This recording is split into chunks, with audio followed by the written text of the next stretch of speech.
Son las 7:18, vamos a hablar sobre la ley de fortalecimiento de la dolarización y la situación del Banco Central. Está en Guayaquil con nosotros el economista Fidel Márquez, analista económico. Economista, qué gusto saludarlo. Hoy, a propósito, empieza a funcionar esta comisión que pidió el presidente de la República, mixta entre Asamblea y Ejecutivo, para buscar destrabar el texto de esta llamada ley de fortalecimiento de la dolarización, que ha sido rechazada 2 veces. Pero más allá de todo, es un proyecto, la reforma al Código Monetario y Financiero, que se ha tornado bastante importante y ya bastante postergado. ¿Por qué? Buen día. Sí, Milton, gracias por la invitación que me hace el canal para poder conversar un poco con los televidentes. En primer lugar, lo que tenemos que ver acá es importante que se haga una ley con las características de la que se está planteando, de defensa de la dolarización. Yo creo que sí. Ese es el primer postulado que tenemos que hacer. ¿Y por qué considero que es importante que se haga esta ley? Porque en dolarización el Banco Central tiene que cumplir características que no son propiamente las que existe en un Banco Central cuando se es un órgano emisor. En el caso del Banco Central en un esquema monetario de dolarización, es necesario que el Banco Central se convierta en el guardián de las reservas y de los depósitos que tienen las distintas instituciones, tanto públicas como privadas, en las reservas del país. Y si nosotros analizamos los datos que tenemos actualmente, de 12.000 y tantos millones de dólares de depósitos que tenían que estar en el Banco Central, solamente hay 5.000 y picos. ¿Y dónde Entonces, está el resto? Ante esta situación, el resto hay que buscar dónde están esas reservas que necesitamos en el país, que de una u otra manera son importantes.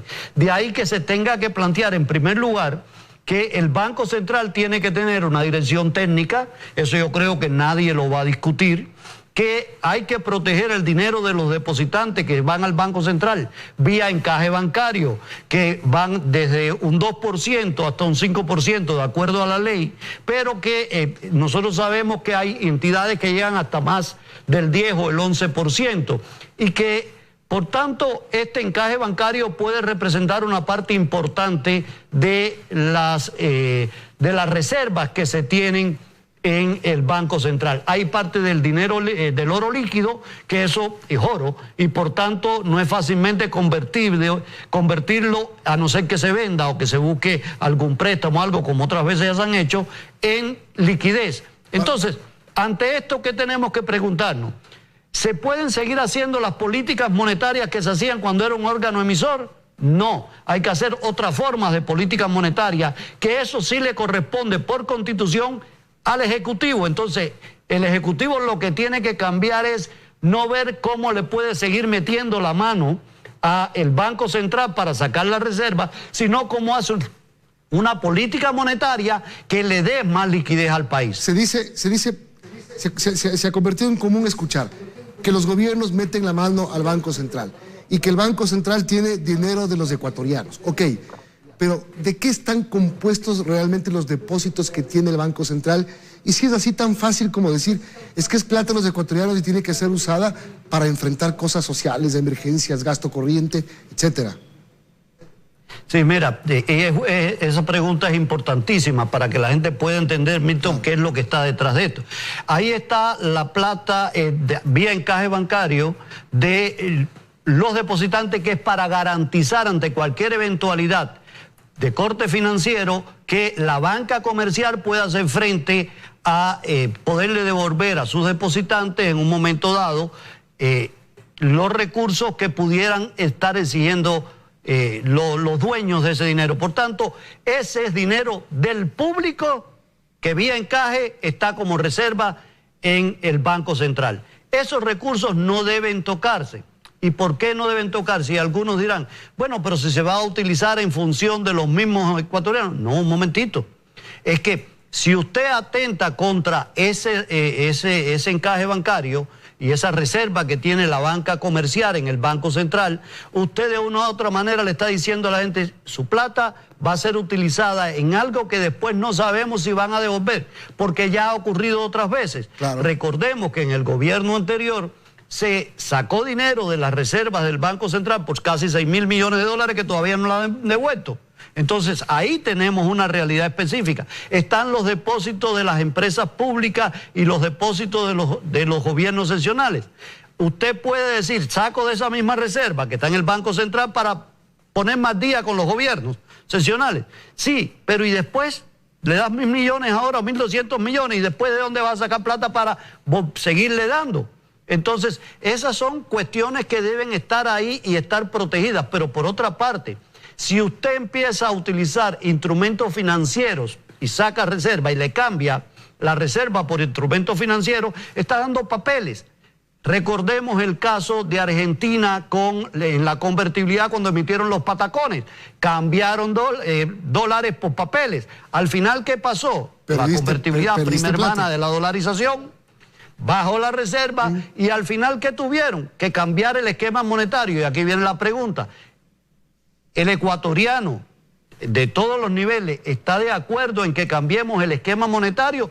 Yo estoy convencido que no, y los números me dicen, en las encuestas que se han hecho, dice que más del 90% de la población ecuatoriana quiere mantener el dólar como moneda circulante. Entonces, si eso es así, hay que proteger la dolarización. Una situación política versus una situación técnica. La situación técnica usted le está explicando, pero cuando viene la situación política y me dicen, es que con esa plata vamos a pagar los sueldos a los profesores, a los soldados, a los policías, con esa plata te vamos a dar una pensión, con esa plata vamos a atender hospitales para atender la crisis sanitaria, etcétera. Entonces suena como que muy bonito y muy necesario además.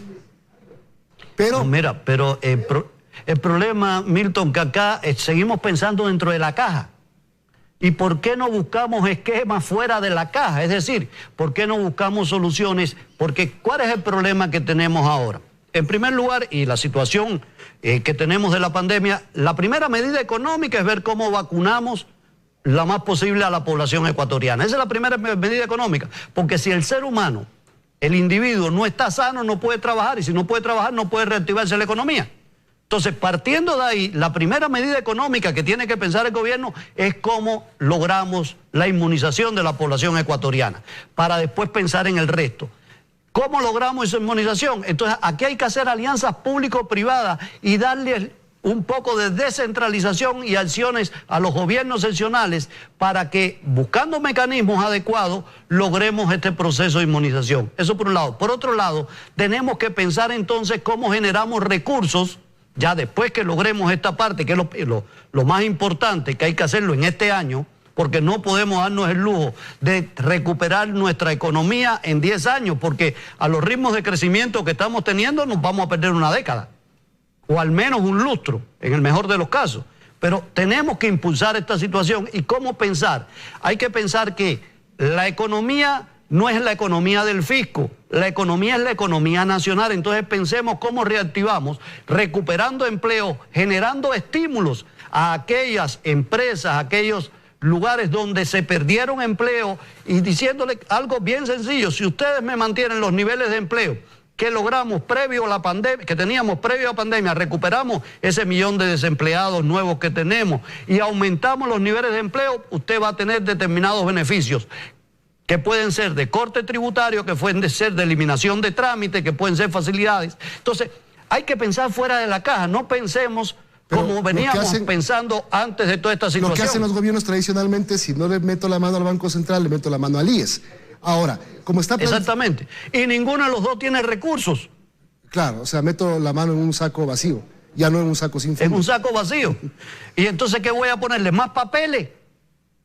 Eso es atentar contra el esquema de dolarización al final. ¿Atenta? ¿Realmente atenta? La ley de dolarización... De continuar. Sí, de no tener los respaldos requeridos, de continuar, y además porque el mensaje que estamos dando al mercado es un mensaje negativo, el mensaje que le estamos dando a los depositantes es un mensaje negativo, que puede ser que la gente vaya a sacar la plata, prefiere el colchón bank o saque la plata de acá, porque además otro problema que tenemos es que puede sonar muy bonito, vamos a darle, sacar el dinero del Banco Central, que además sabemos que tenemos menos de la mitad de las reservas que debemos tener, por un lado. Por otro lado, cambiemos esos dólares físicos en la parte que se pueda hacer, que pudieran ser 1.000, 2.000 millones de dólares, no creo que sea mucho más allá que eso, donde usted va a decir: señores, de la banca comercial, yo voy a utilizar el Banco Central como un banco de desarrollo del Ecuador, que no es la función de un banco central, y aquí es donde viene el otro elemento importante, y es el hecho de que tenemos que tener un banco central técnico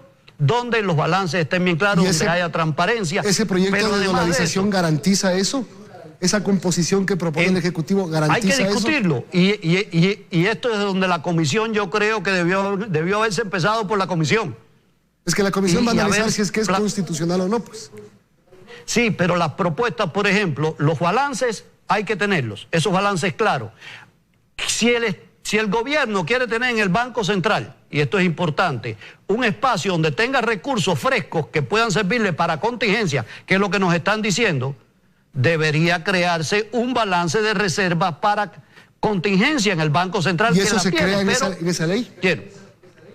Si no se crea, hay que ponerlo de frente, y hay que decirlo de frente. Estos otros balances no se tocan, usted puede tocar esto. Y además, la otra cuestión que está en discusión, que dicen, van a privatizar el Banco Central. No, lo que necesitamos es que el Banco Central tenga una dirección técnica. Lo que sí hay que dejar bien claro, y tiene que estar claro, que no es pasar a formar un Banco Central con una directiva corporativa. Es decir, que estén los representantes de la banca comercial ahí. No, eso también hay que evitarlo y hay que decirlo de frente, para que no exista la suspicacia de que se está corporativizando el Banco Central o se está privatizando, que no es privatizar, eso está clarísimo. La reforma al Código Monetario y Financiero era un proyecto que estaba planteado desde octubre del 2019. Esto se detuvo con todo lo que pasó, y acompañado de la ley de la reforma laboral. Ahora, también depende de que el Fondo Monetario Internacional nos haga el siguiente desembolso. Ya nos aplazó una vez, de diciembre del año pasado hasta esta fecha. ¿Nos seguirá esperando el fondo?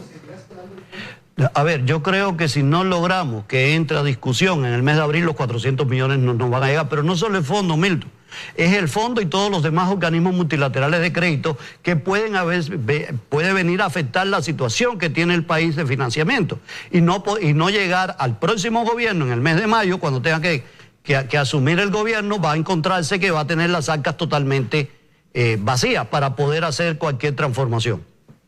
Bueno, tenemos que terminar. Le agradezco mucho, economista Fidel Márquez. Solamente una pregunta rapidita.